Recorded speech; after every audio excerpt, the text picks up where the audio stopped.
All right, Scott, we'll do an opening statement, and then we'll start with Zach. Yeah, I'll just repeat what I said here earlier today. As you could tell, I was trying to actually control my emotion and not get overexcited, honestly, because I'm really thrilled. I mean, the timing of this opportunity for this partnership was massive. We really have worked hard since the last game last season to really build on that season, to not think that we just got it all figured out because we had such a great season. I think that's where Coach Sig and we talk about a lot, that it just takes hard work, it takes a vision, it takes to make certain we just never get complacent. You hear him say those things over and over again, and that's how I feel as well. And we were really both pretty paranoid about setting a tone in the department that we really just don't want people to feel like we've got this figured out, because we don't. We've got to adapt. We've got to be able to move every day and make certain that we're working towards a common vision. And this deal with Merchants Bank, this partnership, really just couldn't have come at a better time, because it really does, continue that momentum. It just says so much about their belief in our program, where we're headed, and just beyond the resources, which are obvious, there's just so many more things. It's just not putting a logo on the field. It's bigger than that. So couldn't be more excited to get the season going a week from tomorrow. So with that, I'll be happy to answer any questions anybody has. All right, Zach the Niz. Yeah, Scott, these opportunities became possible because the NCAA changed the rules about on-field sponsorship. I understand it's not entirely up to you, but I know that the university has some specific policies on naming buildings and structures, and in particular sort of rules against like corporate partnership in those areas. Do you see that or any other sort of revenue generating opportunity at the university level loosening up, or is there at least any climate for sort of discussing at the university level what are the ways that we can help athletics sort of widen revenue streams a little bit more? Yeah, definitely. I would say that the university under Pam's leadership, and certainly we have a new board of trustees, I think that innovating, making certain that we understand what the market is and where modern universities are heading, and not just modern athletic programs. I think we've always been a school that's tried to stay on the cutting edge, and at the same time, I talk about balance a lot in our department, balancing our tradition, our historical values. The values haven't changed. We still are about maximizing the opportunity for our students in every way. Certainly the financial demands, the financial ability to generate revenue is critical, but we'll never do anything that really undercuts the overall mission and foundation of values we have. So I think, Zach, for sure, we're open to different ideas as long as we can stay true to who we are. Niz and Todd. Yes, Scott, the gift, are you dedicating this to specific things like the stadium improvements, or is this sort of like something that you'll year to year look at and say this needs to go here this year, here the next? How are you kind of looking at this $50 million and trying to maximize its use? Yeah, we really haven't got specific yet where it's going to go, but it certainly will help in a lot of areas. Our priorities really remain, and I talked to Coach Signetti about this earlier this week, which he wholeheartedly agrees with. Our priorities are, our players, number one, making certain we can compete in the environment of college athletics today. We certainly have to make certain we can compete in all aspects of that. Staffing is really 1A. Maintaining staff, coaches across the board is really important to us. And then third would be facilities, right behind those two.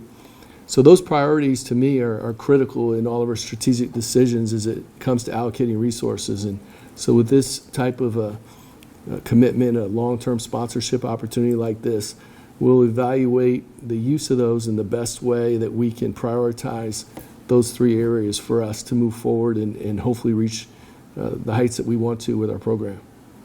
Todd on your left, and Mike. Scott, Mike Petrie mentioned that he was, waiting to see you guys made the commitment to football and won for them to make the commitment. after that happened, when did the timeline of this start to become something that was going to become a realistic thing? And from Indiana's perspective, when did this start to become reality? Yeah, that's a great question. As Mike said, I've known Mike for a long time, and he's been super supportive in so many different ways, not just of athletics, but the entire university. Merchants Bank and Mike personally have done scholarships across campuses, across different areas of university. Specific to the field naming, honestly, we had a basketball game in New York, and I can't give you the exact date. I think it was 2 years ago, maybe 3, because President Whitten was with me, and I was introducing her to several new donors at halftime, and we ran into Mike Petrie. And I said to President Whitten, I said, Mike is the chair of Merchants Bank, an IU alum who's done, great things in the business world. And I said, Mike and I have talked at length over the years about love to get Merchants Bank, their name on our field. And Mike looked right at me and he said, yeah, we've talked about that. He said, but I told Scott, I want us to be part of a winning program. That's important. And I looked at Pam and I looked at him and said, that's our plan. And Pam said, absolutely. So that was kind of a little inflection point, I think, where we really just put it on the table that we're committed. He could tell that we're committed to building a winning program, and that he certainly wanted to be a part of that if it happened. And so last season, as we started rolling, I would see Mike, and he would just comment that he really is extremely happy with where things are going, feels the culture change that Coach Sig has created quickly. And I would say towards the end of last season, he and I started talking a little more seriously about what that might look like and what a long-term partnership would entail.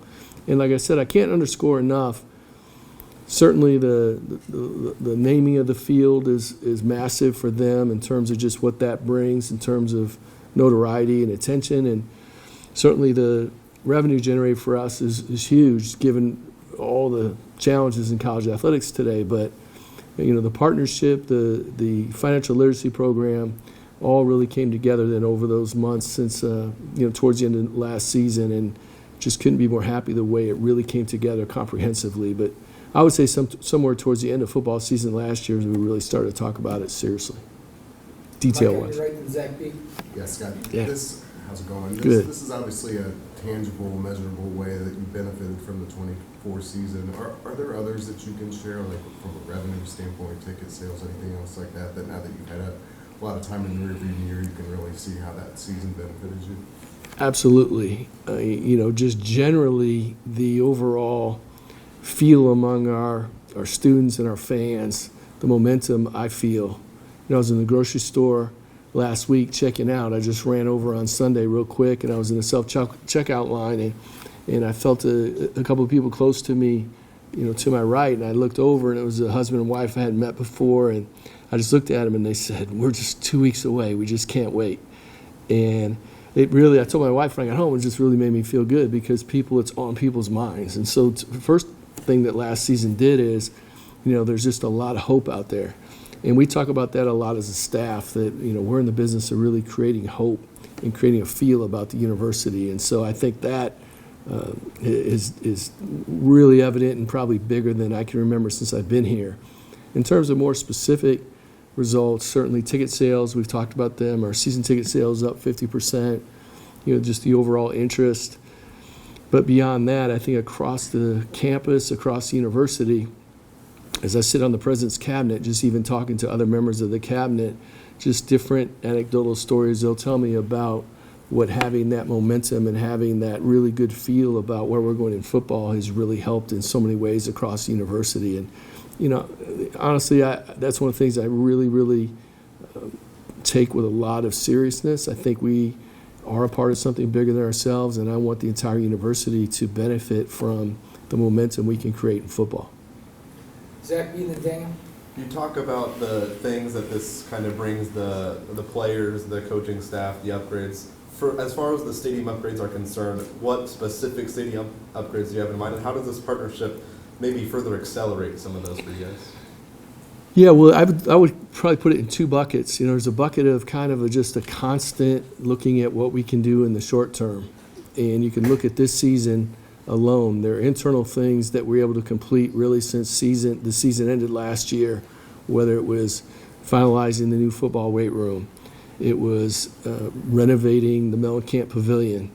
You know, we put new turf in right as Coach Signetti arrived. I believe it was right before he arrived. Was it right after maybe he started? But anyway, we put a new turf in Mellencamp this off-season, total rebranding, new lighting, new HVAC. It looks like a new building. You know, we renovated the branding outside the coaching offices and just really got a great feel around the coaches' offices. Certainly new turf on Memorial Stadium. We've added a new East Side club. We put together 2 special suites that are in the now corners of the west side, which we think are super unique, that'll create a great fan experience from our premium seating. So I look at those things as something that we're just constantly going to be investing in, where we feel like we can make quick hits before seasons and really maximize the opportunity from that perspective. The bigger potential renovation, you know, we're still in the master planning phase in what the end result, and I know you heard me say this because you're probably, well, you know, you keep saying this, well, when will that be done? You know, I think we didn't stall it, but part of with the changes in college athletics with the new revenue share and the $20.5 million new expense line item we have this year, you know, we're still trying to really dial in what should the future of the stadium overall look like, and should that be something that we piecemeal together year after year or something we take on one big project. So today's commitment in the partnership with Merchants Bank, I think really helps in both areas. And the bottom line for me is making certain that we're allocating our resources in the best way that we can get the program where it needs to be and where Coach Sig and I both feel we get the biggest return on those investments. Daniel in front and Joe. And Hanky, want to see, you said there was a meeting you had with Mike and with Pam where she stopped by for about half an hour or so. What made that so huge, and approximately when was that, do you remember? I would say it was probably about a month and a half ago. So I guess I would say that was probably in late July, somewhere in there. And yeah, Mike brought his entire team in. There was probably 8 people from Merchants Bank, and we had our internal team, and you know, we certainly talked about how this whole thing could come together, the different parts of it. But I really felt it was important that they hear from the president just her vision for where we fit into the overall university and just all the exciting things that she has going on, because I knew that their confidence in her was really important. And so what was super impressive is because the meeting kind of came together, we switched it and it came together sort of quickly.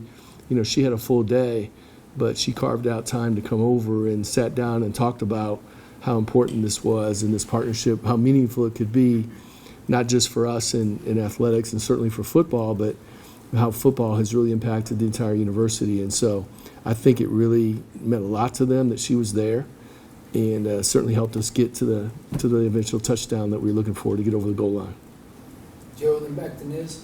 We see it nationally how much football drives revenue for different universities. And in the national media, obviously, there's so many talks about playoff expansion, scheduling non-conference. I mean, what have the conversations been like between yourself, other Big Ten athletic directors, maybe, you know, about scheduling, playoff expansion, stuff like that? Yeah, we talk a lot. And in fact, it's funny because I think it started with COVID, but we've had probably more Big Ten athletic director meetings since I took over 5 years ago. I don't think this would be an exaggeration. I think if you would add up all the other Big Ten AD meetings in the history of IU athletics, we probably had more in the last 5 years than ever. We just meet a lot because of all the things that are going on, like you said. And so specific for us, you know, I do a lot of one-offs, not just with Big Ten ADs, but certainly around the country. We're very close with the SEC athletic director group, and I try to really, as we put together our strategy for scheduling, try to get a feel for where things are nationally and what can put us in the best position, certainly prepare for the Big Ten and to prepare for postseason. And so we're not just doing that in a vacuum. As it relates to the CFP and beyond and the Big Ten, you know, we talk at length about that. You know, I think Commissioner Petiti is a real savant. I think he's got a real vision for how to make certain we can really take college football to another level. You know, it's super important that we create value for regular season games. I think particularly late season, regular season games, it's one of the things that Commissioner Petiti from the start has really stressed, to make certain that we don't want that by your fourth or fifth game, if you've had a couple losses or maybe a couple non-conference losses, your season's over. There's a way to really compete at your conference level to really get into the postseason. That's super important. And we wanted to make certain that as best as possible that postseason is decided on the field and not necessarily put everything in a committee room. And that's not to knock the committee. I think committee has done the best job they possibly can. I'm on the baseball selection committee, so I know what that's like. You know, the committee work is super hard. It's hard at the baseball level. I've been through a mock selection at the CFP. I think with fewer games, less common opponents, less head-to-head competitions to evaluate, I think that makes it even more challenging. So, you know, I think Commissioner Petiti and certainly working with the other Power 4 commissioners is doing everything he can to make certain that we look at the big picture, try to see what's best for college football, but certainly what's best for the Big Ten as well. And then ultimately for us in Indiana, that trickles down. Our schedule will reflect where we can put ourselves in the best position from a conference standpoint and from a postseason standpoint as well. And we're on a month-to-month basis. We'll continue to evaluate that as things change. Niz and them will represent. Yeah, this kind of ties into what you were talking about with vision, having vision and being able to stay ahead of the curve. In the new NIL Go era, you've seen teams already trying to get creative. Tennessee recently announced a deal with Adidas with an NIL component to it. Mm-hmm. How, I mean, you talk about having discussions, but like how much is that going to focus to try to figure out what you need to do and how much you need to have with NIL now specifically in kind of the post-rev share era? Yeah, it's been huge. It's a major focus for us. You know, certainly we have rev share internally, which we're fully participating in, but beyond that, you know, we've prided ourselves really since NIL became an option, certainly for our student athletes, that we want to maximize that opportunity just like we do in everything else, academically and athletically and personally. And so, yeah, in this new world, in the clearinghouse and NIL Go and certainly CSC and the new enforcement rules, we want to make certain within the guidelines that we're given that we're a leader around the country in terms of we want student athletes who come here to feel like they can maximize that opportunity. And so, you know, I mentioned Hoosiers Connect, you know, I mentioned Stephen Harper and Kevin Van Roy and our internal team. You know, I'm really proud that we do a lot of brainstorming, a lot of taking the pulse of what's going on around the country and seeing what's out there. And again, given the rules that we'll play under, how can we make certain that we can compete and our student athletes can maximize NIL opportunities through the new system and do that in a way that allows us to compete at the highest level. So we meet on that and talk about that a lot. It's super important to us. Zach, last one. I just wanted to follow up on Joe's question. You talked about it a little bit, but obviously the SEC kind of makes the news this week, going to 9 games. Mm-hmm. How, in your mind, does that advance maybe the progress toward the 16-team format? How does that change, maybe, if at all, the way the Big Ten approaches, you know, this? I know the Big Ten certainly has kind of been steadfast about the 4-4-2-2 model. Just, do you think this moves that process further down the line? Yeah, I think it's first of all, it's great for them in the SEC to have clarity that they know. They've talked about that a lot. You know, I've got, again, several colleagues that, you know, I spoke to one of the SEC ADs yesterday, and I think they feel really good that they do have clarity now that they are moving to 9, and now that you have clarity on that, so I think that certainly helps as you evaluate the options moving forward for the CFP. I think it really still comes down to, you know, what are the priorities? What are we really trying to accomplish with the new model? And again, I think Commissioner Petiti's been super clear, as what I said earlier, that, you know, creating late season regular games that are super meaningful are really, really important to us. And then again, I don't want anyone to think that I'm negative about any of the job the CFP committee's done or the job they have to do. Having been there and done it, I understand they're doing the best with what they have. But the more you can decide on the field and less in the deliberation, I've been in a room when you're trying to decide between two teams who don't have a head-to-head competition and don't have any common opponents, and you're trying to just look at data to make that decision, and it's super hard. So I think ultimately having that ability to really have automatic qualifiers, have ways that you're really taking that pressure off the committee will certainly help. So in answer to your question, I really think that the more clarity the SEC has now on their regular season will certainly help as we talk to them and collaborate with them on what we feel ultimately that final model for the CFP will look like. And we look forward to that. And Commissioner Petiti has said numerous times, says it privately in our meetings, and he says it, I think, publicly. You know, we're open to ideas that we think maybe things that we haven't thought about, but certainly the priorities that we lay out are super important to us moving forward, and whatever that model ends up being. And that trickle down for us will be our future scheduling will be based on how that CFP model ends up and how we can position ourselves as best possible to have a schedule that now enables us to prepare for the Big Ten and ultimately put ourselves in a position for postseason play. All right, thanks, Scott. Thank you. Thanks for being here.